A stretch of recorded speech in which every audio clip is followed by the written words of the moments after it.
E aí galera, beleza? Bem-vindo ao Historizado Company, a história de tudo.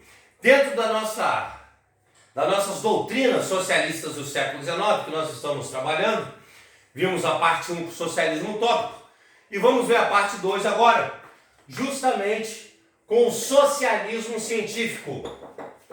O socialismo científico ou o chamado marxismo, que tem esse nome, marxismo, devido aos seus criadores, Karl Marx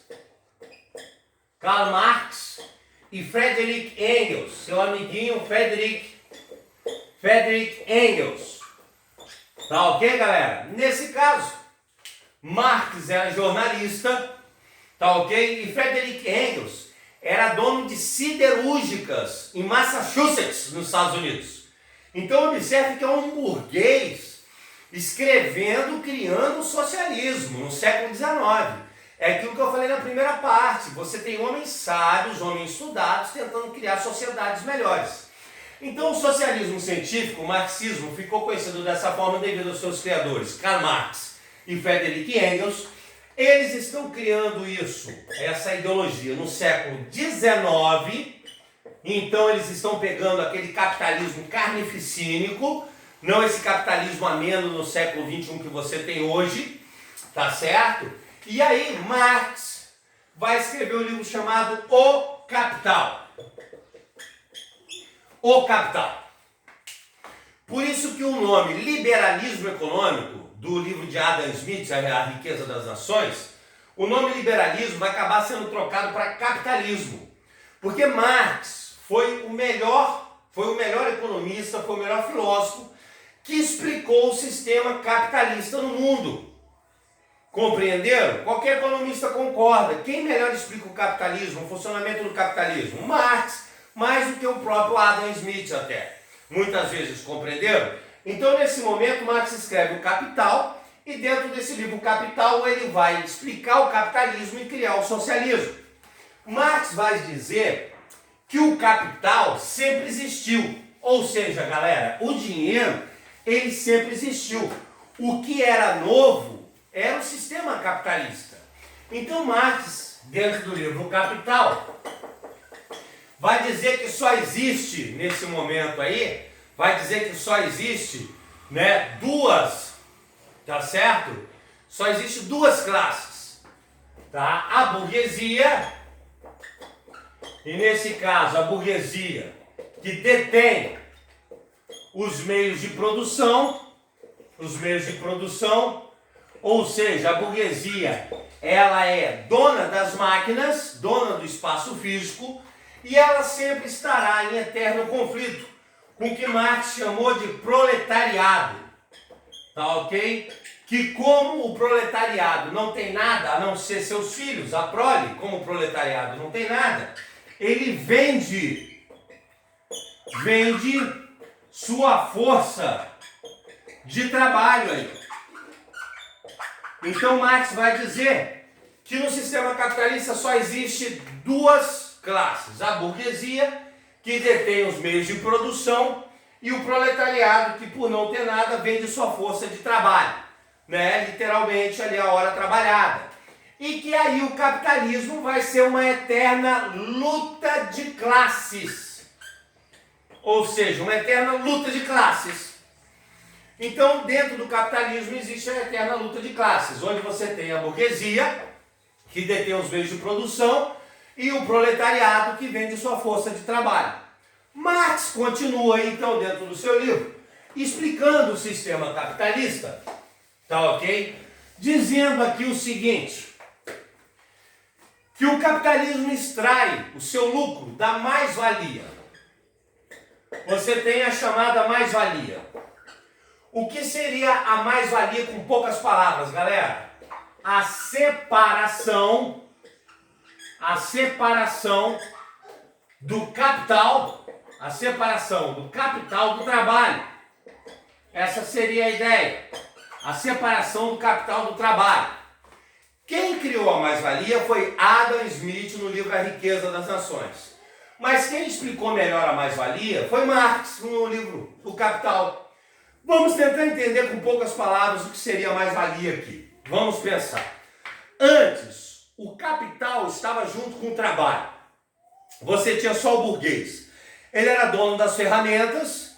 Então vamos pensar. Ele pegava, ia até a floresta, pegava madeira, cortava madeira, fazia cadeira, montava cadeira, pintava e vendia por 10 reais.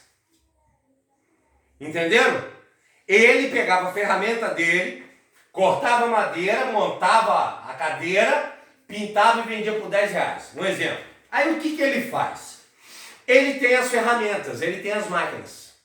Então ele contrata um cara para cortar, um cara para montar e um cara para pintar. E vende a cadeira por 10 reais. O que o burguês fez? Paga 2 reais ao cara que cortou, 2 reais ao cara que montou, 2 reais ao cara que pintou e fica com 4. Começou a mais-valia, começou a separar o capital do trabalho, ó. Mas não tem problema, ele é o dono.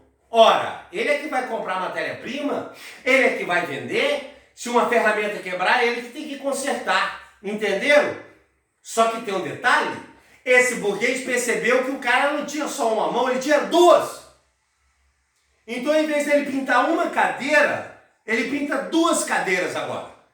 O cara pinta 2 cadeiras, o burguês vende as 2 cadeiras por 20 reais e continua pagando quanto, cara? 2 reais. Isso aí. Olha lá, a separação do capital do trabalho, a mais-valia. Outro ponto, então, é que ele reparou que além do cara ter 2 braços, o cara tem 2 pernas. Então ele faz o quê? Bota um monte de spray e o cara sai igual um caranguejo, assim. Ele pinta 10 cadeiras. O burguês vende as 10 cadeiras, ganha 100 reais pela venda das 10 cadeiras e continua pagando quanto o cara que pintou? 2 reais. Então Marx vai dizer que o lucro do burguês, galera, sai de cima do operário, da mais-valia, onde os ricos vão ficando mais ricos e os pobres mais pobres. Isso Marx deu um nome de alienação.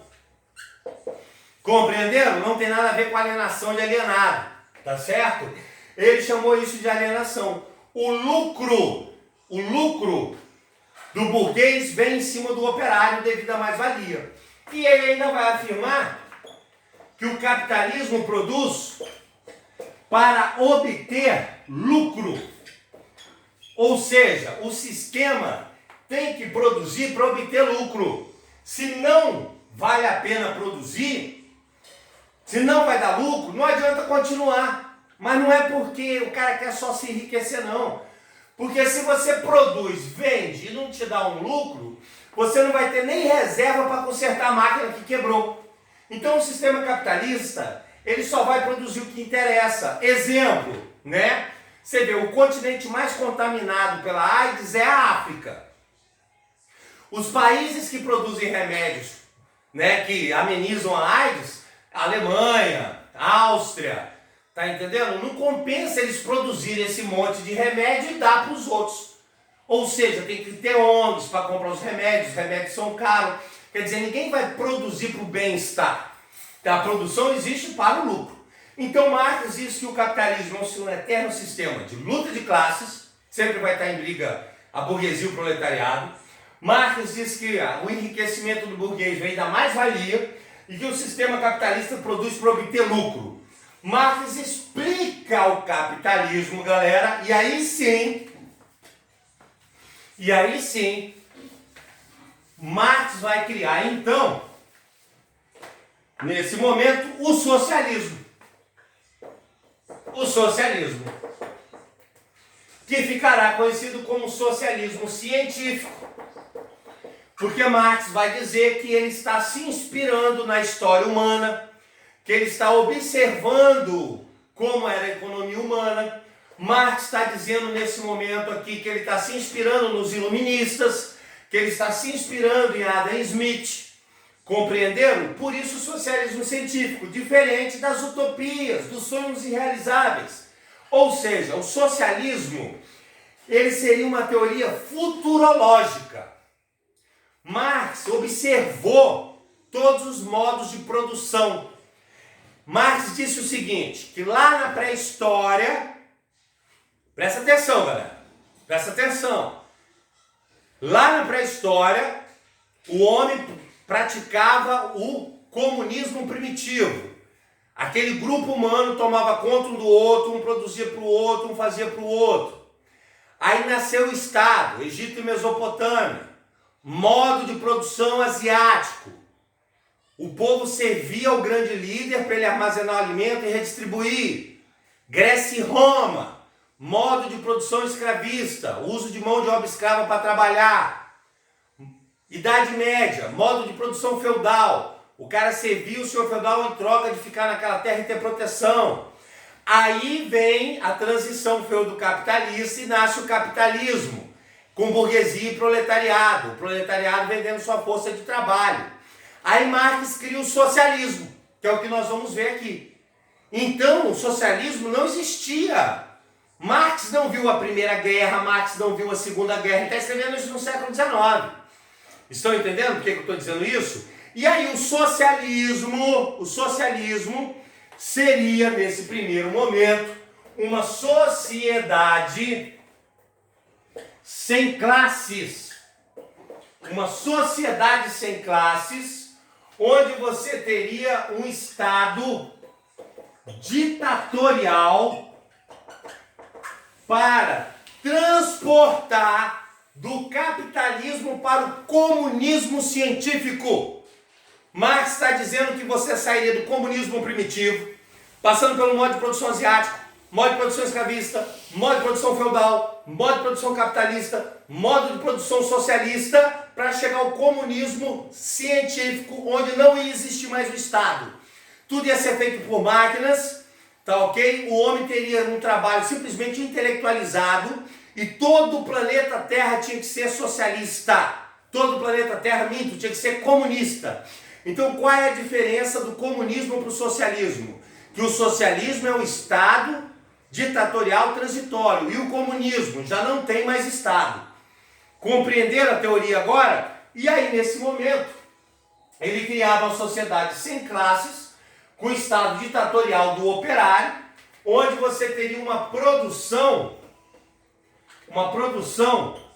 para o bem-estar humano. Para o bem-estar humano. Não para obter lucro. Iria produzir. Isso então geraria uma economia planificada. Ou seja, todo mundo teria o mesmo salário. Por quê? Exemplo, eu sou professor.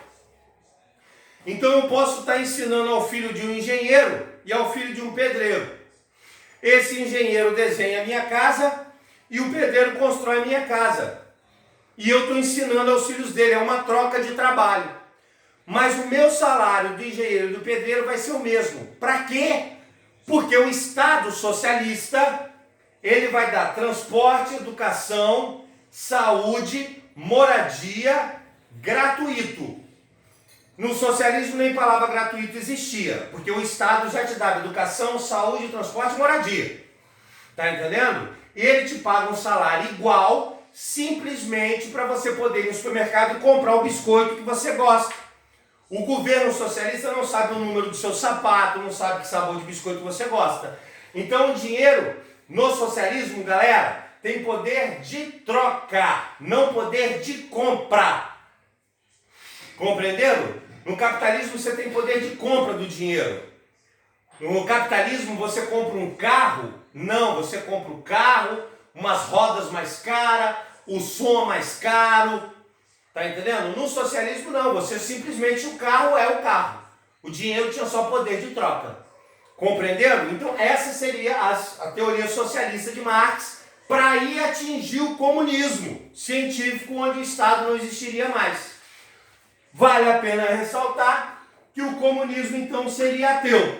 Isso é importante ressaltar aqui, porque nesse momento, tá ok? Nesse momento, né, Marx vai dizer que a religião foi usada pelas camadas mais altas da sociedade para dizer que Deus queria que eles fossem os líderes, que Deus queria que eles fossem as camadas mais altas. E aí, isso oprimia a grande massa. E aí, Marx diz que a religião, qualquer religião sempre disse que o homem tinha que aceitar uma vida ruim aqui na terra para ter uma vida boa lá no céu. Ou seja, é mais fácil passar um cabelo por um buraco de uma agulha do que um rico entrar no reino dos céus. Compreenderam o que Marx está dizendo?